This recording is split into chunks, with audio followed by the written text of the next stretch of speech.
What's up, Chiefs Kingdom? Man, it was a rough game at Arrowhead this Sunday. The Chiefs hosted the Philadelphia Eagles, and we came up just short in a 20-17 defensive bout. Yeah, it's a loss, dropping us to 0-2 to start the season, but this team showed heart, fighting back against a tough Eagles squad that's loaded with talent. We had our chances, and while it's disappointing, there's a lot we can build on here.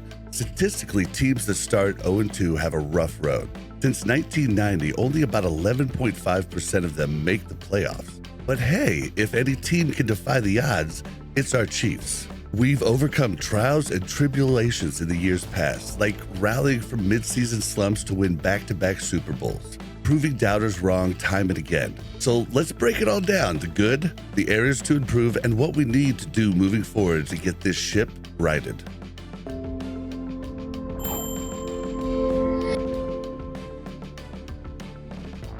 All right, let's rewind the action. The game kicked off under sunny skies at Arrowhead, about 88 degrees, a bit of wind from the south, about 12 miles an hour, but perfect football weather on our great natural grass. The Eagles struck first in the opening quarter, with Saquon Barkley punching in a 13-yard run for a touchdown, capping an 8-play, 52-yard drive that ate up over 4 minutes. Oh, shit. Here we go again. That put Philly up 7-0, and honestly, it felt like our run defense got caught off guard early, allowing Barkley to gash us for chunks. We did bounce back in the second quarter, though. Harrison Butker, after missing his first, nailed a 56-yard field goal to get us on the board 7-3. Props to him for that bomb, but he shouldn't have missed that first one. He ain't lying. Then Patrick Mahomes did what he does best, scrambling for a 13-yard touchdown run on a 10-play, 69-yard drive that took over 5 minutes. That gave us a 10-7 lead, and Arrowhead was rocking.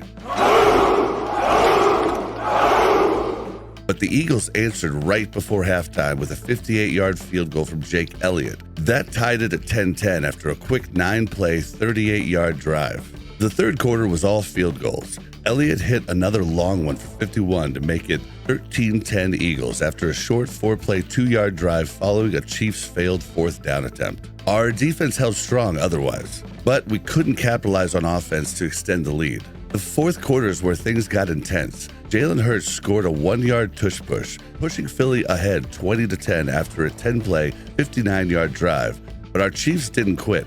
Mahomes connected with Tyquan Thornton on a massive 49-yard TD pass. He's good. Bringing us within 3 at 20-17 with just 3 minutes left. That bomb came in on a 6-play, 72-yard drive that showcased Pat's arm.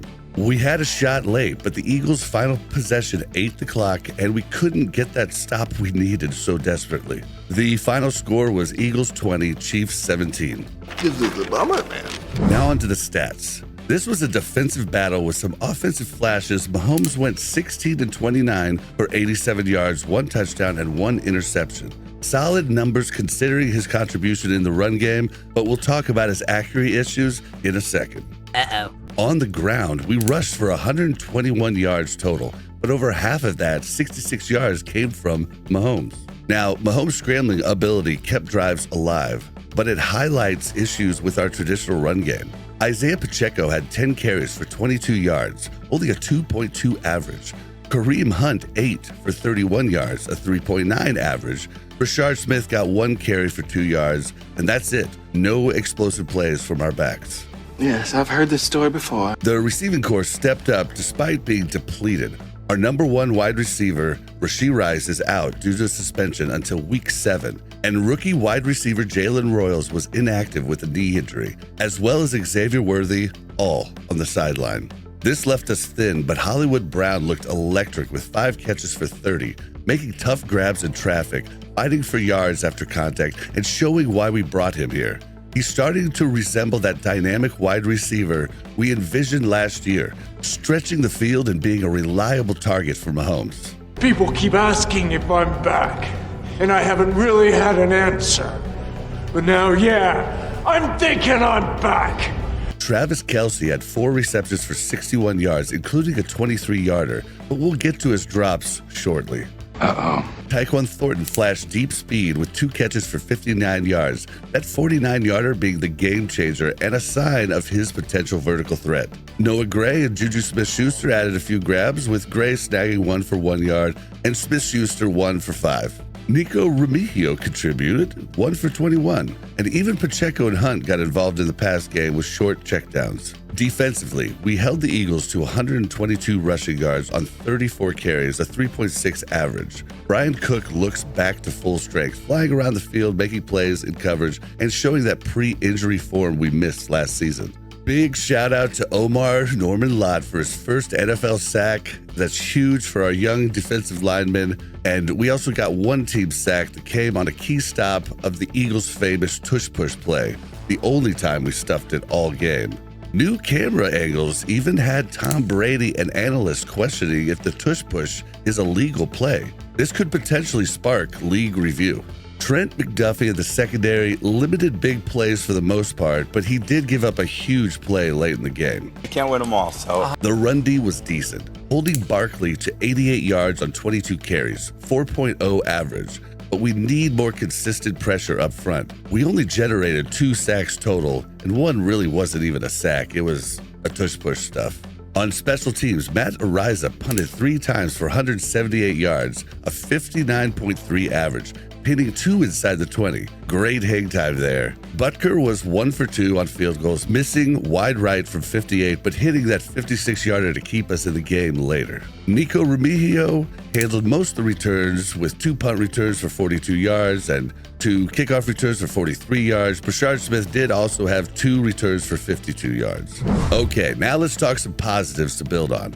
This wasn't all doom and gloom. Our defense played well overall. Holding a high-powered Eagles offense to 20 points is no small feat, especially without forcing turnovers. They bent, but they didn't break often, and with guys like Nick Bolton anchoring the middle against the run and Drew Tranquil running all over the field, we've got a foundation to build on. The secondary, led by McDuffie, contained A.J. Brown to 5 catches for 27 yards and Devontae Smith 4 for 53, preventing explosive passes. Offensively, Mahomes carried us on his shoulders. His scrambling TD was pure magic. And he made plays when we needed them most, extending drives with his legs. The O-line looks improved this season. Josh Simmons, in particular, held up against a tough Eagles front with players like Jalen Carter and Jordan Davis, giving up minimal pressures. And get this, Simmons made a game-saving tackle after a Chiefs turnover, chasing down an Eagle and preventing what could have been a pick 6. That's some hustle from that big rookie lineman. Hollywood Brown is emerging as a reliable target, and Thornton's deep catch shows that our vertical threat is there if we connect more consistently. Bryan Cook's resurgence is massive. He's looking explosive again, which bolsters our safety room alongside Jaden Hicks. And let's not forget the crowd at Arrowhead, keeping the energy high and forcing a few Eagles penalties. All right, with that said, we've got work to do if we want to turn this around. The running game struggled big time. 55 yards from running backs isn't cutting it against elite teams. And relying on Mahomes for over half of the run production puts him at risk. Isaiah Pacheco's 22 yards on 10 carries highlights his ongoing vision issues. He misses cutback lanes and doesn't hit holes with bursts consistently. Should we consider starting Kareem Hunt? Yes. He averaged 3.9 yards per carry and looked more decisive. Maybe give him the bulk to wear down defenses early. And why is Elijah Mitchell a healthy scratch for the 2nd straight week? We will never know what we have in him if we don't give him a shot. And with this run game so stagnant, what do we have to lose? Also, the play calling had some head scratchers. On that 4th and short, we ran a full house formation that felt predictable and it didn't convert, leading to a turnover on downs.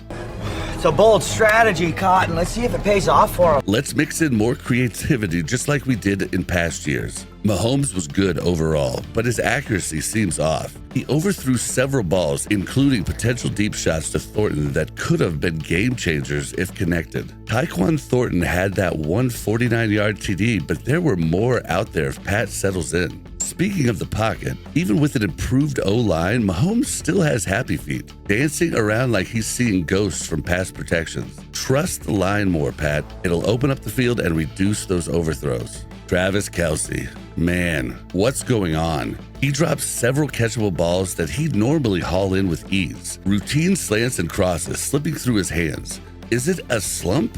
Something mechanical? Or off-the-field distractions? All I know is we need him back to all-pro form ASAP to run this offense. And on tight ends, why isn't Robert Tonyan getting more looks? He balled out in the offseason, and his route running and one-handed grabs turned heads. Give him some targets to diversify the attack, create mismatches, and take pressure off Kelce, especially with our wide receiver core thinned out right now. Defensively, the line played okay, but generated minimal pressure on Hurts. Only 2 sacks. We need Chris Jones and George Karlaftis to disrupt more.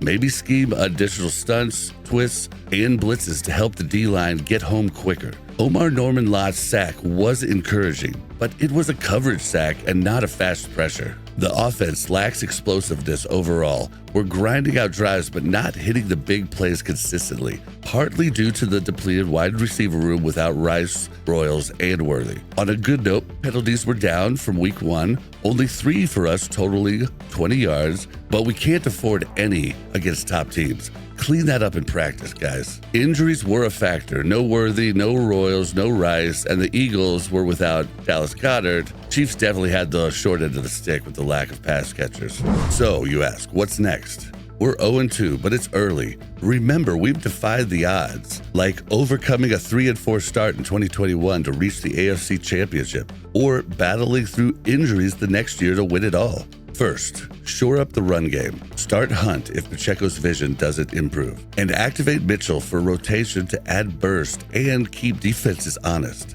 It'll take pressure off Mahomes and open up play-action opportunities. Offensively, focus on accuracy drills for Pat. Get him comfortable in the pocket with his upgraded O-line through extra film study and reps. Lean on Brown's toughness and Thornton's speed for more deep shots. Try designing some new plays, focusing on their skills to get them isolated. Get Tonyan involved in the passing game to spell Kelce and add red zone threats. And Andy Reid, let's dial up more unpredictable short yardage plays, no more obvious full house runs. You can do it! Incorporate motion, misdirection, or even try and let Pat do a QB sneak for the first time in years. You serious? Defensively, ramp up the pass rush, scheme more creative blitz packages to help the D-line, and give Norman-Lott and young guys like Ashton Gelati more snaps to build depth. Cook's play is encouraging, but the secondary is young and will take some time. More QB pressure will improve the secondary tremendously. Overall, stay healthy, limit turnovers, and embrace this uphill challenge in front of you. Next up, the Giants at home. We've never won there. Let's get that first W and start building momentum towards a playoff push. This team's too talented to stay down. Mahomes, Reed, and Spags have proven they can adapt. What do you think, Chiefs Kingdom? What's your biggest concern? Run game, Kelce drops, pass rush, or something else? Drop your takes below. Smash that like button if you're still a Chiefs ride or die. Subscribe for more breakdowns and hit that bell. Until next time, let's go Chiefs.